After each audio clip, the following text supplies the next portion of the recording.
اور میرے بال سفید ہو چکے ہیں، اور جانتے ہیں آہستہ دعا کر رہے تھے، کہیں ایسا نہ ہو کہ کوئی سن لے تو مذاق اڑائے کہ اس عمر میں ان کو یہ خواہش، اس لیے قرآن کا وَنَادَى رَبُّهُ نِدَاءً خَفِيًّا، آہستہ آہستہ، لیکن اللہ نے اس آواز کو بھی سن لیا کیونکہ وہ سمیع ہے، وہ سننے والا ہے۔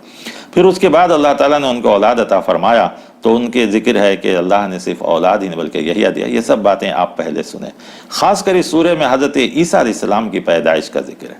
چونکہ مریم علیہ السلام کی شادی نہیں ہوئی، اللہ نے ایک الگ طریقے سے ان کو اولاد دیا، جیسے آدم علیہ السلام کو بغیر ماں باپ کے پیدا کیا، حضرت عیسیٰ علیہ السلام کو صرف ماں سے پیدا کیا۔ یہ اللہ کی پیدائش ہے کہ کبھی آدم کو بغیر ماں باپ کے، عیسیٰ علیہ السلام کو بغیر باپ کے، عام انسانوں کو ماں باپ سے، قیامت کے دن اللہ ایسا ہی دوبارہ پیدا کرے گا۔ یہ اس کی تخلیق ہے، وہ جیسا چاہتا ہے پیدا کرتا ہے۔ لیکن لوگوں نے مریم علیہ السلام پر بڑا الزام لگایا، ان کے ساتھ بدتمیزی کی، تو انہوں نے بچے کی طرف اشارہ کیا، کہا کہ تم بچے سے خود پوچھ لو۔ لوگوں نے کہا کہ بچہ جو ابھی پیدا ہوا ہے، گہوارے میں ہے، شیرخوار ہے، دودھ پی رہا ہے، یہ کیسے بات کرے گا؟ ابھی یہ لوگ چیمی گویاں کر ہی رہے تھے کہ عیسیٰ علیہ السلام خود کہنے لگے اسی گہوارے میں، انی عبداللہ، میں اللہ کا بندہ ہوں، آتانی الکتاب، اللہ نے مجھے کتاب بھی دیا، وجعلنی نبیا، اور مجھے نبی بنایا، وجعلنی مبارکا اینما کنت، میں جہاں بھی رہوں گا اللہ تعالیٰ مجھے بابرکت زندگی دے گا، وَأَوْصَانِ بِالصَّلَاةِ وَالزَّكَاةِ مَا دُمْتُ حَيًّا، اور مجھے نماز اور زکوٰۃ کا حکم دیا گیا جب تک میں زندہ رہوں گا۔ معلوم ہوا کہ نماز زکوٰۃ ان کو بھی دی گئی تھی۔ پھر اس کے بعد کہا میں اپنے ماں باپ کے ساتھ بہت نیک فرما بردار بن کر رہوں گا، کبھی بھی میں سختی اور نافرمانی نہیں کروں گا۔ یہ ساری چیزوں کو بیان کیا گیا۔ آخر میں ساتھ ساتھ انہوں نے یہ بھی کہہ دیا، ان اللہ ربی و ربکم، میرا رب اور تمہارا رب اللہ ہے، فاعبدوہ، اسی کی عبادت کرو، ھذا صراط مستقیم، یہی سیدھا راستہ ہے۔ گویا یہ بھی مکے کے ابتدائی دور، اور خاص کر اس کے بارے میں مشہور ہے کہ جب مسلمان پہلی بار ہجرت کر کے، مکے کے ظلم کو نہ برداشت کر کے ہجرت کر کے جب ایتھوپیا گئے، حبشہ، اس وقت جو نجاشی بادشاہ تھا، تو اس کے دربار میں جب اس نے کہا تھا قرآن سنانے کے لیے، تو حضرت علی رضی اللہ عنہ نے اسی آیتوں کی تلاوت کی تھی، کیونکہ وہ نجاشی عیسائی تھا۔ عیسیٰ علیہ السلام کے بارے میں ان لوگوں نے پوچھا تھا کہ تمہارا کیا رائے ہے، کیونکہ عرب کے کافروں نے کان بھرے تھے اس کے کہ یہ عیسیٰ کے بارے میں غلط خیال رکھتے ہیں۔ جب اس نے ان آیتوں کو سنا تو اس کے آنکھوں سے اتنے آنسو جاری ہوئے کہ اس کی داڑھی بھیگ گئی، اور آخر میں وہ مسلمان بھی ہو گیا۔ حالانکہ اس کے دربار میں بھی چمچے تھے جو اس کے کان بھر رہے تھے، لیکن وہ ان کی بات کو نہیں سنا اور مسلمان ہو گیا، اور مسلمانوں کو وہاں پناہ بھی دیا۔ تو ان آیتوں کا وہ بھی تعلق ہے کہ مختصر الفاظ میں چونکہ وہ وقت ضرورت تھی، اس لیے عیسیٰ علیہ السلام، مریم علیہ السلام، ان کے خالو حضرت زکریا، ان کے خالہ کے لڑکے حضرت یحییٰ، یہ سب ایک ہی فیملی کے نبی تھے، ان سب کا ذکر کیا۔ ساتھ ہی ساتھ اس میں حضرت ابراہیم علیہ السلام کا بھی ذکر کیا کہ انہوں نے اپنے باپ کو کیسے دین سے دین کی طرف بلایا، اور پتھروں کی عبادت، بتوں کی عبادت، یہ سب، لیکن ان لوگوں نے کہا نہیں، یاد رکھو، تم ہماری بات سنو، اگر نہیں سنو گے تو ہم گھر سے نکال دیں گے، تم کو مار مار کر ہلاک کر دیں گے۔ اتنے کے بعد ابراہیم علیہ السلام گھر سے نکل جاتے، لیکن جاتے جاتے اپنے باپ کے لیے کہتے ہیں سلام علیک، آپ کے اوپر سلامتی ہو، ساستغفر لک ربی، میں میرے رب سے آپ کی مغفرت کی دعا کروں گا۔ اور ابراہیم علیہ السلام برابر دعا کرتے رہے، لیکن اللہ تعالیٰ نے اس کو منع کر دیا، جس کا ذکر سورہ توبہ میں ہوا ہے کہ اللہ تعالیٰ نے اس کے بعد منع کر دیا کہ کسی بھی نبی کے لیے یہ جائز نہیں ہے کہ ان کے قریبی رشتہ دار اگر کفر و شرک پہ مریں تو ان کی ہدایت کی یا رحمت کی دعا کریں۔ نہیں، زندگی میں دعا کر سکتے ہیں، ہدایت کی، مغفرت کی، سب کچھ کر سکتے ہیں، لیکن اسی پر اگر خاتمہ ہو تو نہیں۔ ساتھ ہی ساتھ اس میں اسحاق، یعقوب اور دوسرے سارے نبیوں کا، حضرت اسماعیل، حضرت یسع، ذوالکفل، ان سب نبیوں کا ذکر کیا کہ یہ سب نبی تھے اللہ کے، اور اللہ تعالیٰ نے ان سب کو مقام عطا فرمایا، حضرت نوح، یہ سب کو۔ لیکن ان سب کا ذکر کرنے کے بعد اللہ نے ایک بڑی اہم بات کہی جو ہمارے اور آپ کے لیے بھی ہے اور اس وقت کے لیے بھی تھا، وہ یہ کہ کہا فخلف من بعدہم خلف، کہ ان انبیاء کے بعد جو امتیں سب سے بڑی غلطی کی ہے وہ یہ کہ نماز کو چھوڑ دیا ہے۔ الصلاۃ کا لفظ آیا ہے جو نماز کے لیے بھی استعمال ہوتا ہے، اللہ کو یاد کے لیے بھی استعمال ہوتا ہے، دعا کے لیے استعمال ہوتا ہے، گویا اللہ کے ساتھ، حتیٰ کہ دعا کے لیے بھی قرآن میں کئی بار صلاۃ کا لفظ آیا۔ تو یہ ساری چیزیں اللہ کو یاد کرنے کی، گویا اللہ کی یاد سے غفلت برتا اللہ کی یاد سے دور ہو گئے، واتبعوا الشہوات، اور خواہشات نفس میں پڑ گئے، دنیا کی خواہشیں یا دوسری ساری خواہشیں، ان سب چیزوں میں پڑ گئے۔ اللہ تعالیٰ کہتے ہیں کہ جنہوں نے نماز کو چھوڑا صرف اس لیے کہ خواہشات نفس میں پڑھ کر، ہم ان کو غی جو جہنم کا ایک سب سے تکلیف دہ حصہ ہے، اس میں اللہ تعالیٰ ڈالے گا۔ اور کہا جاتا ہے کہ غی ایک ایسا جہنم کا حصہ ہے جس سے دوسرے جہنم خود پناہ مانگتے ہیں، لیکن اللہ تعالیٰ بڑا رحمان و رحیم ہے۔ اس کے بعد فوراً آیت لایا، اِلَّا مَن تَابَ وَآمَنَ وَعَمِلَ صَالِحًا، مگر جو لوگ توبہ کر لیں، ایمان لائیں، نیک عمل کریں، اللہ ان کو جنت میں داخل کرے گا اور ان کے ساتھ رتی برابر ظلم نہیں کرے گا۔ گویا گناہ ہونا غلطی نہیں ہے، گناہ پر قائم رہنا یہ غلطی ہے۔ اگر انسان سچے دل سے توبہ کرتا ہے، اللہ تبارک و تعالیٰ اس کو معاف کر دیتے ہیں۔ پھر اس کی سورہ کے اندر بھی اللہ تبارک و تعالیٰ نے انسان کو دوبارہ پیدا کرنے کا ذکر کیا، چونکہ مکے میں بار بار سوال کیا جاتا تھا کیسے ہم دوبارہ پیدا ہوں گے، کیسے ہم کو اللہ تعالیٰ دوبارہ زندہ کرے گا، ہم مر جاتے ہیں تو سڑ جاتے ہیں، ہماری ہڈیاں بوسیدہ ہو جاتی ہیں، گوشت گل سڑ جاتے ہیں، کیسے اللہ پیدا کرے گا۔ کبھی کبھی تو لوگ کفار بوسیدہ ہڈیاں لا کر پیارے نبی صلی اللہ علیہ وسلم کے سامنے ایسے ہاتھوں سے مسلتے، پاؤڈر بنا کر کہتے کہ کیا اس سے تمہارا رب پیدا کرے گا۔ اللہ تعالیٰ نے اس صورت میں کہا، اے انسان، کیا تو غور نہیں کرتا ہے کہ اس سے پہلے تو کیا تھا؟ پیدا ہونے سے پہلے، پیدا ہونے سے پہلے تیری کوئی جگہ نہیں تھی، تیرا کوئی وجود نہیں تھا، اللہ نے تم کو پیدا کیا ہے، تو جب ایک بار پیدا کر دیا ہے تو دوبارہ پیدا کرنا کون سا مشکل ہے؟ تو اللہ تعالیٰ ہم کو ضرور دوبارہ پیدا کرے گا، ہمیں اور آپ کو ان سب چیزوں پر یقین ہونا چاہیے۔ پھر اس کے بعد آخر میں حضرت عیسیٰ علیہ السلام کے تعلق سے ہی ایک بات کہی گئی، وہ یہ، اور قرآن میں یہ کئی جگہ ہے، بار بار اللہ تعالیٰ کہتا ہے کہ تم اللہ کے لیے کسی کو اولاد نہ بناؤ، یہ نہ کہو کہ اللہ کو لڑکا ہے۔ عرب کے کفار فرشتوں کو اللہ کی بیٹیاں کہتے تھے، اس کا بھی اللہ نے بار بار انکار کیا ہے، جو آگے کی صورتوں میں آئیں گی۔ اور عیسیٰ علیہ السلام کو اللہ کا لڑکا کہتے تھے، بیٹا کہتے تھے، اللہ نے اس کا بھی بہت انکار کیا۔ یہاں ایک ایسے طریقے سے انکار کیا، ذرا سوچ کر دیکھیں، اللہ تعالیٰ کہتے ہیں وَقَالُوا اتَّخَذَ الرَّحْمَنُ وَلَدًا، یہ لوگ کہتے ہیں کہ رحمان کو اولاد ہے، لَقَدْ جِئْتُمْ شَيْئًا إِدًّا، تم بہت بری بات لے کر آئے ہو۔ تَكَادُ السَّمَاوَاتُ وَالْأَرْضُ، تَكَادُ السَّمَاوَاتُ، قریب ہے کہ آسمان يَتَفَطَّرْنَ، ٹوٹ جائے، وَتَنشَقُّ الْأَرْضُ، زمین پھٹ جائے، وَتَخِرُّ الْجِبَالُ، اور پہاڑ ٹکڑے ٹکڑے ہو جائیں۔ یہ اتنی بری بات ہے کہ اس کی وجہ سے ان تینوں بڑی طاقتوں میں، زمین، آسمان اور پہاڑ، جو بڑی بڑی چیزیں ہیں، یہ سب ٹکڑے ہو جائیں، پھٹ جائیں اور چکنے چور ہو جائیں۔ اتنی خطرناک بات تم کہہ رہے ہو، ان دعوا للرحمن ولدا، اللہ کے لیے تم، رحمان کے لیے تم اولاد پکار رہے ہو؟ کیا ضرورت ہے اللہ تعالیٰ کو اولاد کی؟ ان کل من فی السماوات والارض الا آتی الرحمن عبدا، زمین اور آسمان کے اندر جتنی چیزیں، سب اس کے بندے بن کر آ رہے ہیں، سب اس کے بندے ہیں، اس کے بندہ بننا اپنا فخر سمجھتے ہیں، تو تم ایک انسان کو تم اللہ کا اولاد کیوں بنا رہے ہو؟ کیا ضرورت پڑے گی اللہ تعالیٰ کی اولاد کو؟ اگر اللہ کو اولاد کی ضرورت ہوتی تو آدم کو ہی بنا لیتا، لیکن آدم علیہ السلام کے زمانے سے، اس سے پہلے جنات و شیاطین تھے، سب تھے، نہ معلوم کتنا زمانہ گزر چکا، کبھی اللہ کو اولاد کی ضرورت نہیں پڑی۔ آج ضرورت پڑ جائے گی کہ تم نے عیسیٰ علیہ السلام کو اللہ کا بیٹا بنا لیا اور عزیر علیہ السلام کو اللہ کا بیٹا بنا لیا۔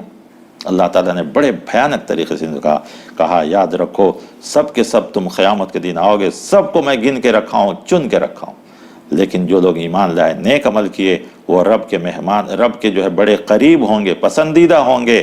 اور آخر میں اللہ تعالیٰ نے چیلنج سے کہا ان کو کہ یاد رکھو، جن قوموں کو ہم نے ہلاک کیا ہے، کیا ان کی آج کوئی نشانی ہے ان کی کوئی آواز، کوئی بود و باش؟ کیسے ہم نے سب کو ہلاک کر دیا۔ اسی پر اس سورے کو ختم کیا گیا ہے۔